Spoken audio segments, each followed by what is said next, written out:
Hello and welcome to today's video from the estate on Monday the 16th of February 2026. And did anyone see the Munich security conference over the weekend? It looked like a room full of PDFs all clapping each other and slapping each other on the back because they're still in a job. They're still in a job when they should be in a prison cell, because regardless of whatever, the mere fact that they mentioned in these Epstein files means they should be criminally investigated. I mean, we all know what was going on with Jeffrey Epstein.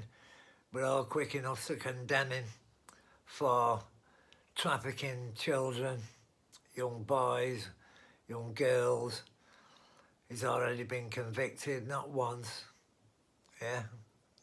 He would have been convicted twice. How it took another 14 years from his first arrest in 2005 till his second arrest in, was it 2019, is beyond me. I mean, what do? Do you investigate someone, find out that he's been involved in underage sex with 36 young girls, and then just think, oh, that's it, that's all he's done? The reason why he was left alone is because of what he had on the people, what we call lawmakers. And just that term alone makes me sick, that lawmakers can be involved with someone like Jeffrey Epstein. Now, for some people it may have just been about the money, and if it was just about the money, then when the police investigate it, that's all they'll find, and they should be charged with corruption. Simple as, we're quick enough to condemn people in Ukraine for it, and Russia, and Iran, and every other country that the West has problems with. There's nothing but corruption going on. But we're propping up a government in Ukraine where people have absconded from justice. They're all gone to Israel because there's not another country in the world that will take them and not hand them over to the relevant authorities. There's no oversight with the money we give Ukraine from America or from Great Britain or from Europe. There's no oversight concerning anything about Ukraine. But back to Epstein and Starmer. Starmer knew what was going on.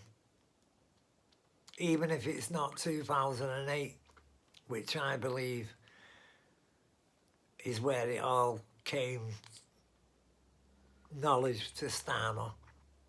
Let's say it's from 2010, when Mandelson had to resign because he was handing over what they call sensitive documents. Now, sensitive is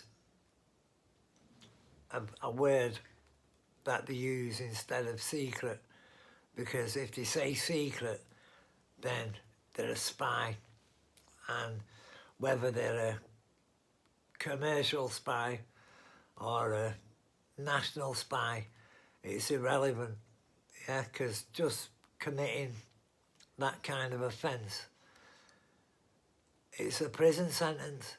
I mean, we send people to prison in this country for going equipped, so someone like not Jeffrey Epstein, but Mandelson, just the fact that he was caught handing over documents and then he's still allowed to play a major part in first the opposition with Labour. I mean, he more or less put Starmer as the leader of Labour, and hearing Starmer talk about Bevin, you know, being one of the first to congratulate themselves on NATO, it made me sick. I remember Bevin as the man who brought in the National Health Service, not NATO, and we still have our National Health Service. Fair enough, it's on its way out, but it's only on its way out because we have so many illegal immigrants using it, so many illegal immigrants abusing it. They all want interpreters, they want the families bringing over the friends. I mean, it's now getting too much, and there's nothing that we the people can do about it. You know, we can sit here and we can talk about it and we can demand that the government do stuff, but we can't, they won't do anything, you know. And again, it all comes back to Starmer. Starmer took the government to court on the human rights law about asylum seekers, and I use the word asylum seekers in the vaguest of manners because I don't believe the asylum seekers. I believe they're here for money, you know, and you can't fault anyone who wants to, you know, better themselves, but I think that's far from the case. And I know people will think that, you know, I'm nothing but a racist and I'm this and I'm that, but I'm not. I'm just from the estate, you know. I don't care who moves onto my estate, you know, because we're all in the same boat. We've all got nothing and we're all relying on help from the government.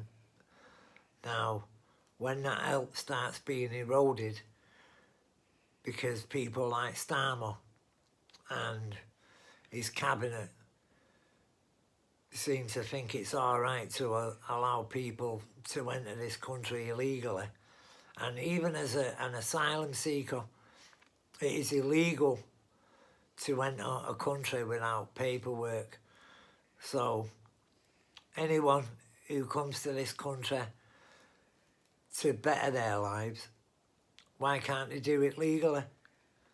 I don't fault anyone who does it legally, and there is, you know, there is rules and regulations concerning it, but the minute you break the law, you lose your right to asylum, you know, and you can read that in the European Convention on Human Rights. You can read it in the United Nations Charter on Human Rights, that you cannot, you know, commit a crime, which is what happens when you enter a country illegally.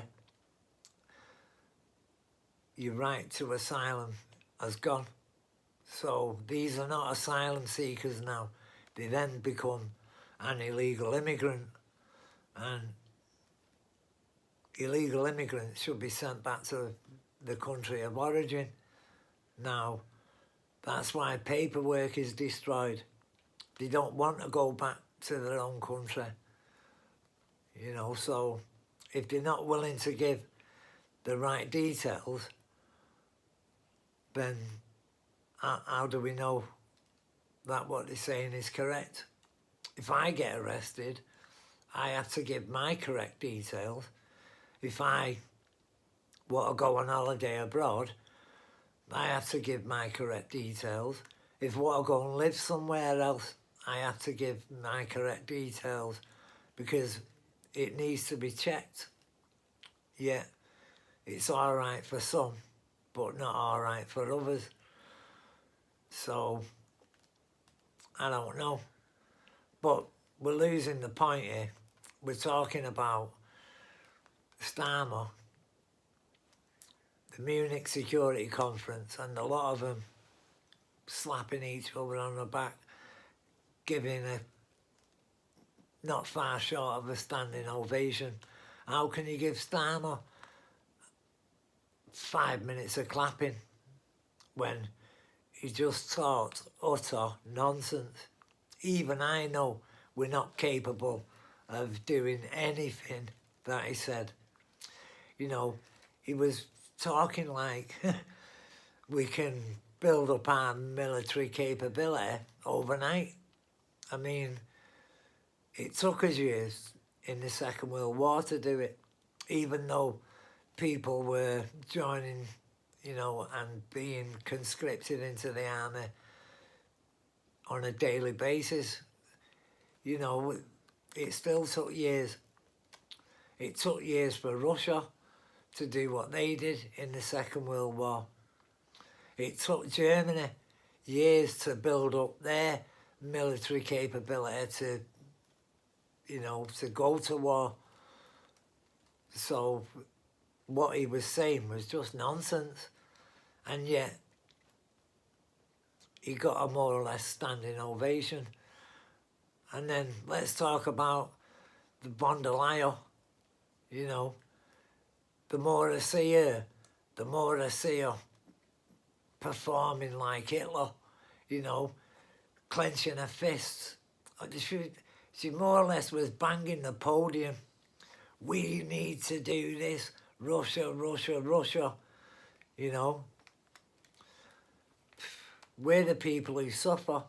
You know, it doesn't matter how much money you've got. When your country goes to war, you're at war.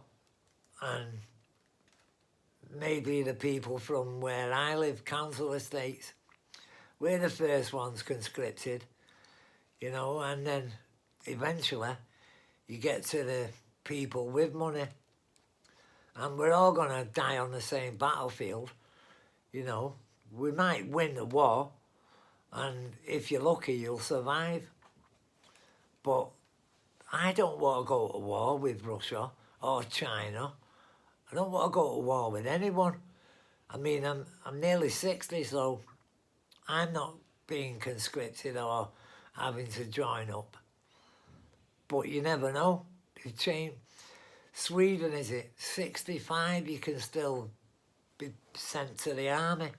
Ukraine are sending people 50s, 60s. They're being dragged off the street, battered, abused, given a few days training on how to reload your gun, and then bump, you're at the front line.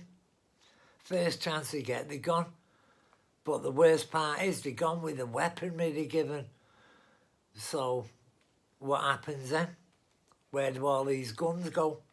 I mean, we already know they're turning up in Africa, Mexico, Latin America, and they'll all be all over Europe. It's bad enough that they're using pistols. What happens when they start using assault rifles? Eh? What are the police going to do then? Bulletproof vest's not going to help. And when you give a kid a machine gun, God help us all. We've seen what happens when they're using guns that they're having to, you know, rebore, thinking that they know what they're doing. And the bullet comes out and it heads 50 degrees to the left or to the right and takes out an innocent. We've seen it in London, we've seen it in Birmingham, even in Manchester. People are dying because of kids with weapons. We'll start throwing assault rifles at them and see what happens. We're now using grenades, and all this is because of Starmer. You know, not just Starmer, but Starmer's allowing it to continue, and it's not going to get any better. We're lucky, we're an island. Everything has to be imported, but the importing of drugs, it's not going to take much, is it, to swap where they put drugs and then start putting guns there, you know. So that's the first thing. So we're not going to be able to fight a war. Not a chance. So let's start talking now about the war in Ukraine. There's no one picked up on the, the inconsistencies. Russia, they're not winning in Ukraine, yet they're going to invade Europe in 2 years. That, to me, is completely inconsistent. The facts there that we're being told, they don't match. I mean, you've got Zelensky. He's in power. He's going to stay in power, and he's going to keep the war going. He's keeping the war going because all the lawmakers in Europe and Britain, they all think he's God's gift to, I don't know, is he the god of war or something? Because that's what he's being treated like. And without Ukraine, Europe would already be decimated. Yet, what proof is there that that's going to happen? There's none whatsoever. And I know I'm ranting on a bit here and I'm sort of going from one thing to another, but it's all connected, it's all a big circle, and we're the people who they say they're trying to, protect. I don't need protecting. I'm safe enough. The people in Europe are safe enough. Show me that, prove to me that there's Russia are going to invade, and I'll join the army, even at 60, with a shattered leg being held together with metal. I'll join the army, and I'll be the first one. But prove it to me first. When Russia win in Ukraine, which they will do, whether it's this year or next year, when they start attacking Europe, I will join the army. And I won't be on my own. And on my landing, in my block of flats, everyone will want to join the army. We say we won't. I can sit here now saying, I'm not going to fight for England. I'm not going to fight. But I will do if my country's at risk. And that's all I'm going to say on that. But back to Ukraine. Zelensky gets invited everywhere. He can't wait to get out of Ukraine. The Rada, which is their parliament, when they thought there was going to be an arrestnik strike on Kiev, they all suddenly had stomach bugs. Oh, I can't go into work today, I'm ill. You know what I mean? Because they're terrified of what's going to happen. And they should be, because they're the people who are responsible for keeping this war going. And Russia, from my point of view, they don't want to kill civilians. They don't want to. That's the last thing they want to do, because they're fighting to liberate these people, so why do they want to kill them? And if they was killing them, I'm sure Ukraine would be quick enough to let everyone know. And the papers in the West, the media, they love it. But we don't hear about civilians dying in Ukraine, do we? I'm not saying they don't. What I'm saying is they can't tell us that they're killing civilians without telling us that they're using them as human shields. 2 years ago, Zelensky made a statement saying we can't evacuate everyone from the cities that are fortified to the back teeth because they need the people as human shields. He didn't say that, but he just said they can't evacuate the population. And the reason being is human shields. The amount of people... Have you heard General Kellogg telling Ukrainians who've paid money to leave the country that they need to come back and fight? Hey, do you think they would have left in the first place? Hey, if they was going to fight? There's not a chance on this earth. You can't get any of them back, you know. And even, I mean, the 3 Ukrainians who set fire to Starmer's car and his old front door, why aren't they? Well, when they've been sentenced for arson, yeah? Even though they're now trying to say that Russia played a part in it. Just like they're saying Epstein worked for Putin. Wow. It's all crazy. The world is crazy, and the more crazy shit they tell us, we just don't know what to believe. Left to our own devices, we kind of stuck because we rely on our government. So let's see. Let's. I know it sounds mad, yeah, but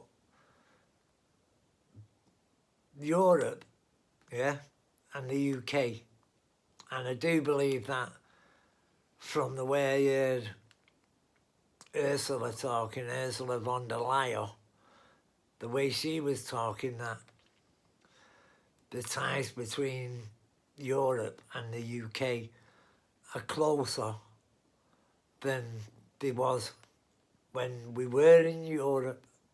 And maybe that's right. Maybe Starmer secretly is trying to get us back into Europe. I know he's trying to keep himself in power, you know, and I do think that that's why everyone's talking about war, because when we go to war, we have to keep the same Prime Minister. And as I said in a previous video, he has a 10-year plan. How can he have a 10-year plan when he's only apparently in power for 5 years? And if he's a good Prime Minister, he might stay in for another 5. But he's not a good Prime Minister, you know. I mean, I've never seen such a smug, smarmy, horrible person as in, you know, the last few... Because he's not had to resign, yeah, he now thinks he's untouchable. And maybe he is, because there isn't no one else to take his place. I mean, we've got the worst person in the world, or the worst person in England, to be our Prime Minister. And everyone else in the Labour Party, none of them are capable of being the Prime Minister. I mean, everyone's tainted by Epstein. And I'm not saying that, you know, let's get rid of them all right now, yeah? But it takes years for criminal investigations. So why don't we start criminal investigations? Because that's what has to be done, you know. We see nothing being done, no matter what we say, and millions of people could petition the government and they won't do nothing, you know. So where does that leave us? It leaves us stuck in a field surrounded by cow shit. And I don't know what else to say. I do. There's loads of things I want to say, but I'll save them for another video. But before I do go, you know, I hear Starmer talking about we've got 30 different types of frigates, you know, in Europe. And we might have, but they all got the same missiles. They've got the same radar. they operate the same way. So we might as well have one. They talk about our jets, you know, we've got 10 different kinds of jets, and we have. We don't use them. We all use an American, you know, the F-35, even though every time one starts up, it rings a bell in the Pentagon. No matter where it goes, no matter what it does, the Pentagon knows before ground control. And I know this because of Norway. They was complaining one day they don't want to use it because it had basically a tracker on it, so that America knew what he was doing. And they're the planes what we've got now, the F-35. And it's supposed to be the best plane in the world. And it might be, but we won't know till it goes into battle. But I don't want that. I don't want to have to find out that our weaponry is second rate. You know, I do know that our expeditionary force that we sent to the Baltics for training, we was laughed at because we was using last century's weaponry and armour, and to be laughed at by a Baltic state for the state of our army. I mean, there's only 6 million people in them 3 countries, and they've got more of an army than we have. They've got better weaponry, they've got better transport, and it's just a joke. And then, if you want to, I'll carry on a bit, I'll rant a bit more. I do know that France wanted to do a training exercise in Romania. You know, it was practice for going to war with Russia. And they found out that, A, they didn't have the transport to get them there. That's the roll-on, roll-off ferries. And when they did get there, later than was planned, because don't forget Article 5, when that's brought, you know, when one country says, oh, NATO Article 5, and it takes you 2 weeks, 3 weeks to get there, by the time you get there, it's over. And you can't even try to help the country because the country's already fell, because it's not got an army. So when France did get to Romania, they found out that they couldn't get to the so-called front line. You know why?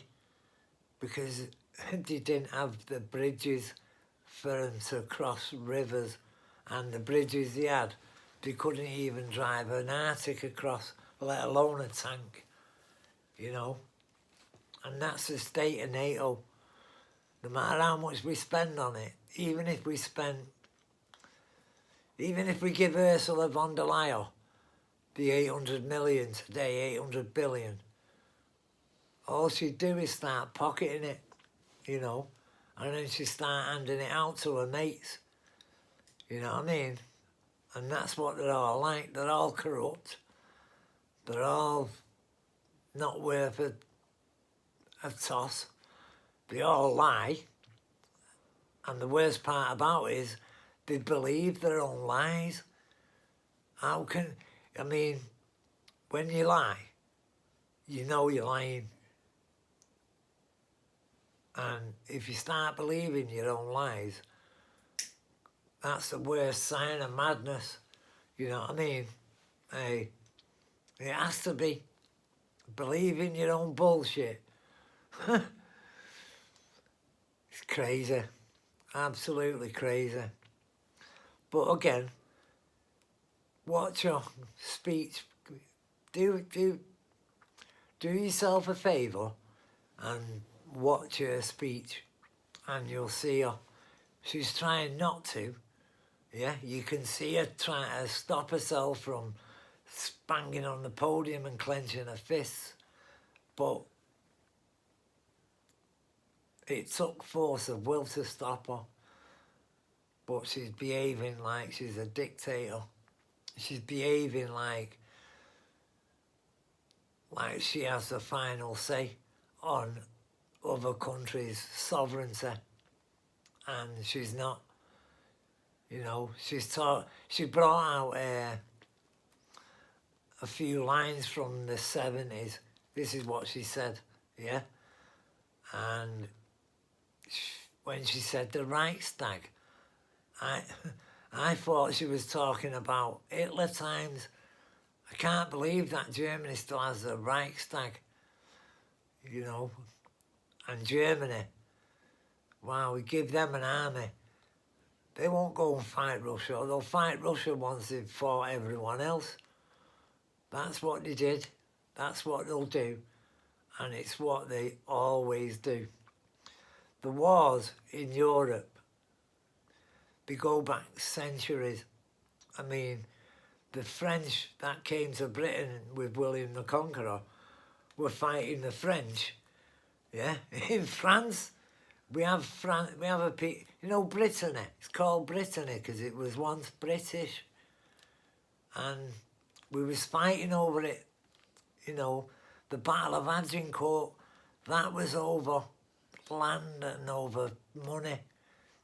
All the wars in Europe, they're all about sovereign nations wanting to, I'm invading Denmark, I'll invade Norway, I'll invade here, I'll fight them. That's what Europe is like, and we'll never get together. Even though we have NATO, we will never fight as one single army. It's, no matter what, we just won't. I was going to say no matter what you say, and it is no matter what you say, we won't fight as one army. And I'm sorry for the carrying on and the ranting and half-raving. And I feel like I'm at the Munich Security Conference. The only reason I'm not is because I'm not a PDF like the rest of them. So let's get a petition going, eh? Let's see if we can make a difference. I don't know how many signatures you need. Is it a couple of million or a couple of 100,000? Hey, but even if we got them, it wouldn't do now for us. You know, they might ask the question, but it's as simple as that. That's all. It'll be a question. Anyway, I don't know what else to say. I'll think of something. Not for this video. We'll call this video, we'll end it here. Maybe you could share this video. Maybe subscribe or like it. I don't know. You know, like I said, it's not like I'm going to earn any money out of it. But if someone takes note, even one person, I'd be quite happy.